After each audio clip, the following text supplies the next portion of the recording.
If you've been wanting to learn photography but have just never gotten yourself to begin, then this video is just the one for you. Before we get started with the fundamentals of photography, my name is Kenneth and I'm a filmmaker and photographer from Bombay. I've been shooting commercially for over 10 years now, and I've had the opportunity to work in some of the most gorgeous places on earth.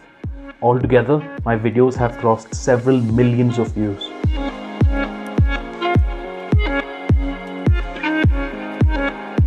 In the last couple of years, I began to explore my first passion for nature and wildlife with my camera.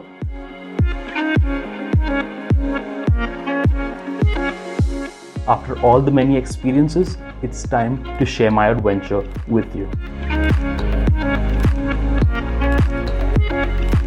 Now, some of you may own a DSLR or a mirrorless camera, and some of you may not. But the one thing in common is that you want to start shooting in manual mode.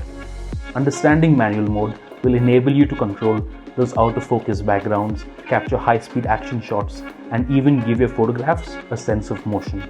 What's even cooler is that you'll also be able to shoot what the naked eye cannot see. In this in-depth tutorial, I am going to help you take the kind of photographs that you want to capture and not what your camera wants to. I will take your apprehensions away and teach you how to master photography using any camera that supports manual mode, including some of your smartphones. Seriously, anybody can do it, and it's way easier than you think it is. If you enjoy this video, make sure to hit the subscribe button and the notification bell so you don't miss any future uploads. So let's begin what will most likely be your very first photography class. The first step is to stop shooting in auto and make 3 new friends: the aperture, the shutter speed, and the ISO. Now, these 3 settings affect light in different ways, and they work in tandem to create the style of visual that you want to photograph. Let's meet your first new friend, the aperture. What the aperture primarily does is control the amount of light that passes through the lens. Think of it as the iris in your eye. When you're indoors, your iris is wide open, thus taking in more light and enabling you to see subjects in darker ambiences. When you step outdoors or into a brighter ambience, your iris closes down, taking in just the right amount of light for you to properly see. The aperture is situated within your lens barrel and ranges from f1.2, sometimes even lower, and goes upwards of f32, depending on which lens you have. Different lenses have different aperture values. Here's what the aperture looks like fully open, and here's what it looks like fully closed. Larger apertures like f1.2, f1.8 and f2.8 are ideal for shooting in low light situations because the amount of light that reaches the camera sensor is just not enough. Smaller apertures like f11, f16 and so on are used for shooting scenes that are very bright. Almost all of those situations are outdoors and in broad daylight. But that's only the primary function. Here's where it gets even better. The aperture is a function that controls depth of field. In simple words, that's how much area of the photographed field is in focus. It's the same principle that produces buttery smooth foregrounds and backgrounds, or images where almost everything will be in focus. Keep your aperture wide open and your depth of field will be shallow. The subject will be nice and sharp, and you draw your audience's attention exactly where you want it to be. Stop down to smaller apertures and your depth of field will slowly increase. Your subject will become sharper and you will have more area in focus. Continue stopping down your aperture even further, and almost everything from a few feet in front of your camera all the way to the horizon will be in focus. This is called large depth of field. Before we move on to shutter speed, I'm going to run you through a quick aperture recap. Just like the iris in your eye, you can open and close the aperture to increase or decrease the amount of light passing through the lens. Smaller aperture values equal a brighter exposure, and larger aperture values equal a darker exposure.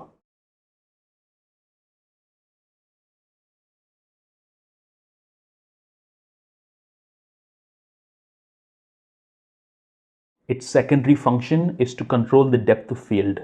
That's how much in focus or out of focus your backgrounds and foregrounds are. Let's move on to your second new friend, and that's shutter speed. The shutter speed affects the duration of light that the camera sensor is exposed to. It's used to capture high-speed action like sports, wildlife, or anything fast-moving. And you can also use it to capture light over an extended period, portraying a feeling of motion. You have the ability to control light at your fingertips. How freaking cool is that? Most consumer cameras have shutter speeds that range from as slow as 30 seconds to as fast as 8,000th of a second. DSLRs have a physical shutter curtain that opens and closes when you take a photograph, letting in the exact duration of light you want. Shooting with slow shutter speeds to create the effect of motion is called long exposure photography. On your camera, a slow shutter would range from approximately 25th of a second all the way up to 30 seconds. Going from lower fractions into solid seconds will increase the amount of time the shutter is open for, thus increasing the amount of motion in your frame. Long exposure photography is best achieved using a tripod. If you attempt to take a handheld shot with a slow shutter speed, you will end up with a blurry image just like this one. This is called motion blur.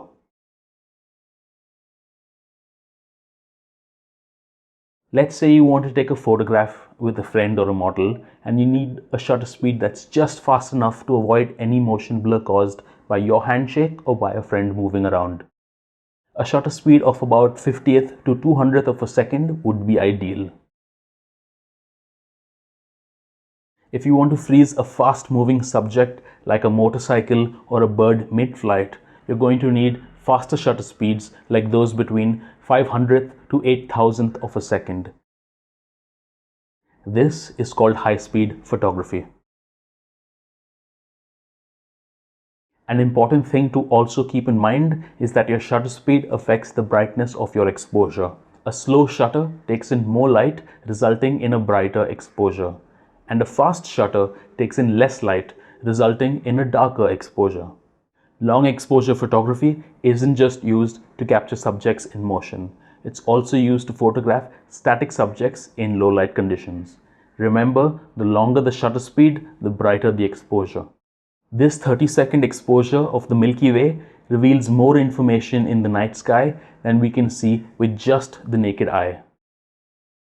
A quick recap of shutter speed before we move on to ISO. It's the duration of light that is captured. Slow shutters take in more light and cause motion blur, whereas fast shutters take in less light and freeze the action. Experimenting with different speeds are a great way to explore your creativity and create unique moods and perspectives. The ISO is your third new friend for getting manual exposures. It controls the sensitivity of light that your camera's sensor captures. Unlike aperture and shutter speed, the ISO is digital and not mechanical. Reduce the ISO and the sensor becomes less sensitive to light. Increase the ISO and the sensor becomes more sensitive to light.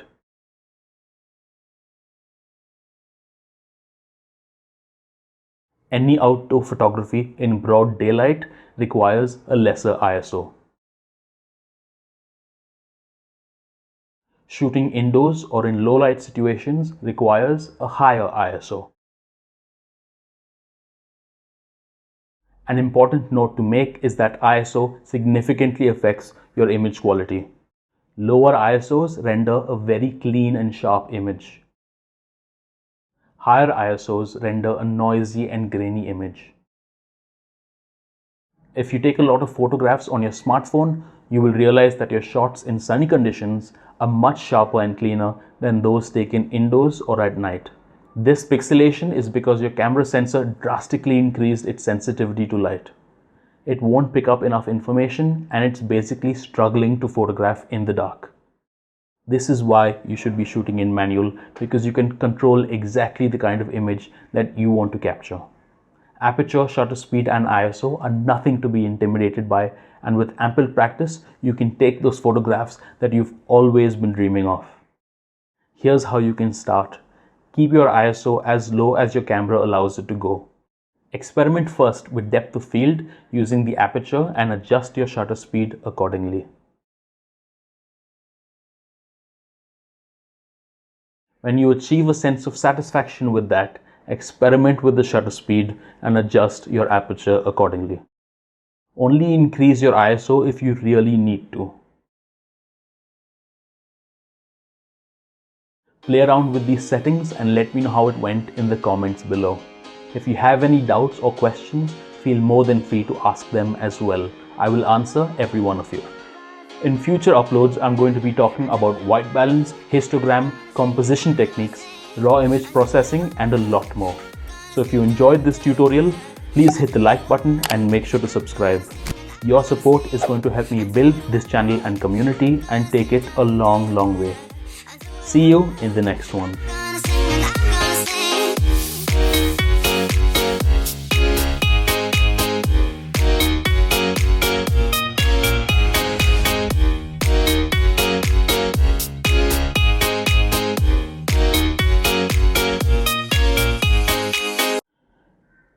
Whew. Rihanna, where's your banana?